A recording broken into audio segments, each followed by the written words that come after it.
सेक्रेटरीट्स में जो secretary finance या जो सेक्रेटरी पीएनडी है या जो है XYZ, पैसे जो है यहाँ का बजट पास करने के लिए भी बोलते पैसे देने पड़ेंगे। अभी कौन देगा वो पैसे? मैं यहाँ कंट्रैक्टर मोहम्मद इदरीस खासी, ये डॉक्टर खलीमुल्लाह साहब जब मेयर था उस वक्त बजट पास हुआ है। जब उनका दौर ख़त्म हुआ है आज तक एडमिनिस्ट्रेटर दौर में बजट यहाँ का पास नहीं हुआ है।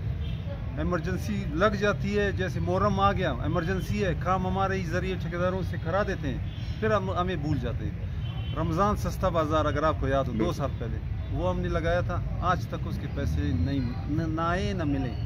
इसी तरह भी इमरजेंसी अभी डिक्लेयर है, बारिशें हो रही है, नालियाँ सफाई ये वो जो भी है कर रहे हैं, मगर उसके बाद जो है ना और ठेकेदारों को फंसा देते हैं, पैसे आते नहीं हैं। उनमें सैलरी भी है, उनमें फ्यूल भी है, उनमें गाड़ियों का मुरम्मत भी है, सारा बजट है।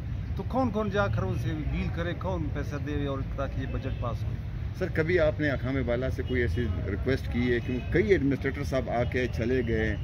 अभी ये एडमिनिस्ट्रेटर जब्बार बलोच साहब बार हम इसके पास गए, वो बोलते हैं मेरे बस में यही है कि आप जो इमरजेंसी के काम है मैं वो करा सकता हूँ, बजट ना होने की वजह से हम आपको पेमेंट नहीं कर सकते कि पैसे नहीं। कितनी परेशानी होती होगी, कितना अफसरदा होते होंगे कि यार अपने ही शहर में, अपने ही शहर, अपने ही यहाँ पर जो है जो काम है, जो इमरजेंसी है हम लोग कर जाते हैं, मगर उसके बाद जो है कोई दाद देने वाला भी नहीं है, बस फिर भूल जाते हैं। अभी हम लोग अपने पेमेंट के लिए बैठे हुए 22 साल हो गए, फाइलें चेक पर पड़ी है, ये नहीं है कि फाइल पास नहीं है, चेक पर पड़ी है, एडिट हो चुका, सब कुछ है, मगर सेक्रेटरीट वालों को ये नहीं है कि भाई मेट्रोपॉलिटन का बजट देवे या कुछ कर। बड़ी मेहरबानी सर, थैंक यू।